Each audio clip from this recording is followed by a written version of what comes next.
তো এগুলোকে শর্টে আমরা যেভাবে ডাকি, সাইনকে শুধু সাইন লিখি, SIN লিখি। ওকে, আমরা ব্ল্যাক ইউজ করি। তো সাইনকে আমরা কি লিখি? শুধু সাইন লিখি। এবং কোসাইনকে শুধু কস লিখি।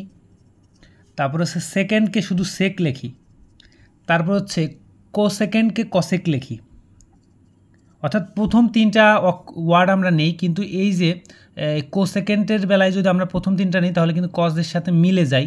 এই জন্য আরও একটা নেওয়া হয়েছে, কসেক নেওয়া হয়েছে, SE নেওয়া হয়েছে। ওকে, আর ট্যানজেন্টকে আমরা ট্যান লিখি, আর কটেনজেন্টকে কট লিখি।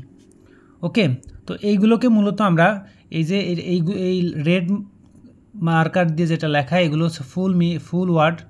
আর এই শর্টে আমরা মূলত ওইভাবে ডাক দিই, সাইন, কস, সেক, কসেক, এসিসি হবে, কসেক, ট্যান, কট, এগুলোকে এইভাবে আমরা ডাকি।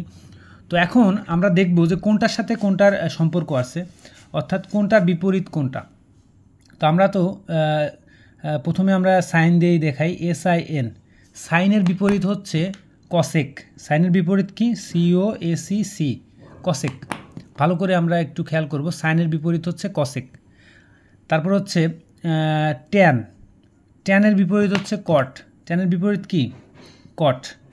তারপর হচ্ছে কস।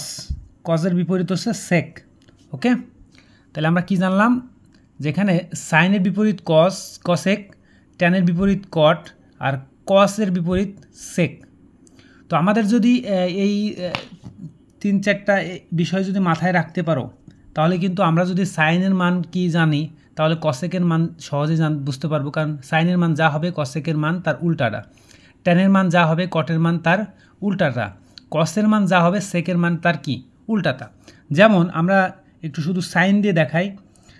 একটা জিনিস খেয়াল রাখতে হবে, আমরা যদি একটা সমকোণী ত্রিভুজ আঁকি, তো এটা হচ্ছে সমকোণ AOB, এটা হচ্ছে লম্ব, এটা হচ্ছে সরি এটা হচ্ছে অতিভুজ, এটা লম্ব, এটাকে যদি থেটা কোণ দিয়ে এটা ভূমি। তো সেক্ষেত্রে সাইন সমান হবে লম্ব বাই অতিভুজ। সাইন সমান কী হবে? লম্ব বাই অতিভুজ।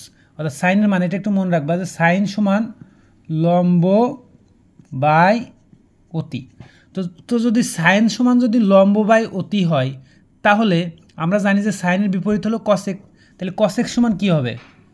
কসেক সমান অতি বাই লম্ব। ওকে, এটা সিম্পল একটা বিষয়। যদি সাইন সমান লম্ব বাই অতি হয়, তাহলে কসেক সমান অতি বাই লম্ব হবে, কারণ আমরা জানি যে সাইনের বিপরীত হচ্ছে কসেক।